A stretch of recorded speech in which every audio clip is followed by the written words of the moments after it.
ये कहानी है एक थी डायन के बारे में। माधोपुर नाम का एक गांव था। उस गांव में एक अजय और पार्वती नाम के पति पत्नी रहते थे। अजय सरकारी नौकरी करता था। एक दिन की बात है, गर्मी का समय था। अजय ऑफिस का काम खत्म करके रोज की तरह ऑफिस से घर वापस जा रहा था। रास्ते में एक बाजार पड़ता था तो उसने सोचा कि घर जाते जाते कुछ सब्जी लेते चलूं। तो उसे वहां खूब ताजी ताजी मछली दिखी और उसे खरीद लिया। इसके अलावा और कुछ सामान लेने लगा। सामान लेते लेते उसे समय का पता ही नहीं चला। काफी अंधेरा हो चुका था। घर थोड़ा दूर था तो वह सोचा कि सीधे सीधे रास्ते से जाऊंगा तो और काफी रात हो जाएगी, इसलिए आज जंगल के रास्ते से जाता हूं, जल्दी पहुंच जाऊंगा। वह जंगल की ओर अपनी गाड़ी घुमा लिया। काफी अंधेरा हो चुका था और अजय तेज गति से गाड़ी चला रहा था। थोड़ी देर बाद उसके गाड़ी के सामने एक औरत आ गई और अजय झटके से ब्रेक मारते हुए गाड़ी को रोका। अजय उस औरत को देखा।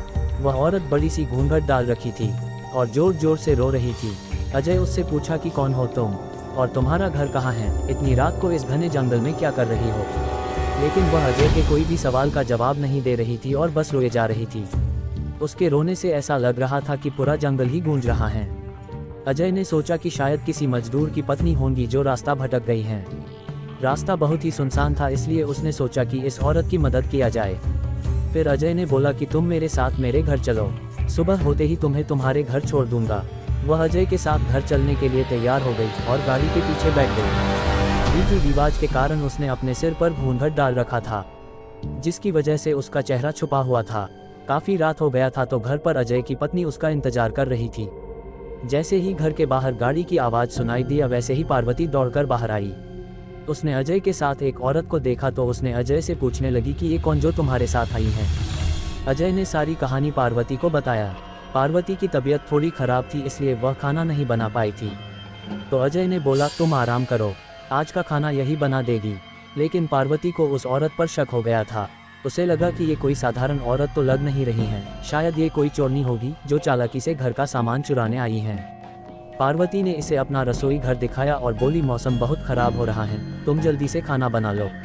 इतना बोल के पार्वती अपने कमरे में चली गई और वह औरत बिना कुछ बोले रसोई में चली गई। थोड़ी देर बाद रसोई में से बहुत ही अजीब अजीब आवाजें आने लगी। पार्वती उस आवाज को सुनकर सोचने लगी कि ये कैसी आवाज आ रही है। फिर उसने सोचा शायद मौसम खराब है, इसके वजह से आ रही होंगी। लेकिन उस औरत को लेकर उसका मन अभी भी शांत नहीं था। जब पार्वती 20 मिनट बाद दोबारा रसोई में गई तो देखी कि वो औरत अभी चुपचाप बैठी ही थी। पार्वती को ये देखकर बहुत गुस्सा आया और पार्वती चिल्लाकर बोली अभी तक तुमने खाना बनाना शुरू भी नहीं किया है, जल्दी बनाओ खाना, सबको भूख लगी है। उस औरत ने कुछ भी जवाब नहीं दिया और चुपचाप अपना चेहरा ढककर बैठी थी। पार्वती ने कितने बार उसका चेहरा देखने की कोशिश की लेकिन देख नहीं पा रही थी। पार्वती ने फिर उससे कहा चलो अब जल्दी से खाना बना लो, अगर किसी चीज़ की ज़रूरत पड़ी तो मुझे बुला लेना। लेकिन फिर भी वो कुछ नहीं बोली।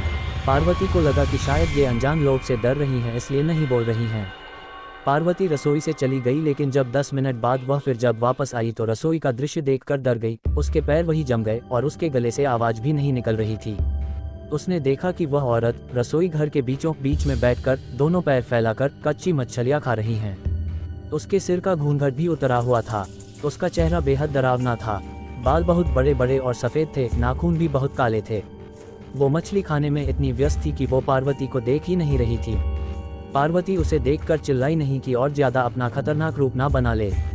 पार्वती ने धीरे से एक थाली उठाई और चूल्हे में जलता हुआ कोयला उठाकर उसके तरफ दौड़कर उस डायन के ऊपर गर्म कोयला फेंक दी। आग की जलन की वजह से वह जोर जोर से चिल्लाने लगी। उसकी आवाज इतनी तेज थी कि उसे सुनकर सारा गांव इकट्ठा हो गया। पार्वती ने उसे आग दिखा दिखाकर अपने घर से बाहर की। वह आग की डर से सीधा जंगल की ओर भाग गई, फिर वापस उस गांव में कभी नहीं आई। अगर आपको वीडियो अच्छी लगी हो तो प्लीज़ वीडियो को लाइक करें और चैनल को भी सब्सक्राइब करके बेल नोटिफिकेशन को ऑल पर प्रेस कर दें। Thanks for your watching.